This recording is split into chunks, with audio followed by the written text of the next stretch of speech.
Hello, just to go through a few poses now for friends and groups. Don't overlook friends, they can be quite good sellers, maybe not as good as couples, but I think one of the best things you can do really is to start them off again with this standard pose, hand in the pocket, hand on hips, and as normal then really start zooming in and taking some different pictures. One of the things that I find that are good sellers for group shots is this particular pose, but also to get them to start to fold their arms, and yet again it's a very simple instructions for them to follow when you're in a bit of a rush with event photography. Back to back folding arms is always a nice shot. Yet again it's very similar, one pose, different zooms, different crops, and you get quite different effects. One of the good sellers that we have here is back to back, as you can see, and get them to look at each other, or try to look at each other, as well as look in the camera.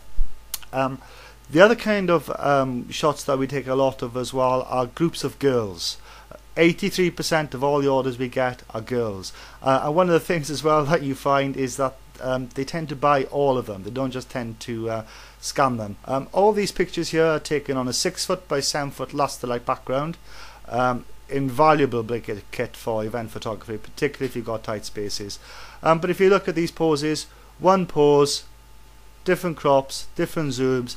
Have a bit more fun with the girls. Tell them every time the flash goes to actually move and create themselves a different bit of a pose. They love having their picture taken. This is probably one of my best sellers. 3 of them, touch heads, close in, and they tend to buy quite a few of these. Groups of boys, of course, I leave it up to you really. They tend to buy one and tend to scan it. Groups of girls tend to be a little bit more conscious on what they're actually buying. That's pretty much it. Thank you very much.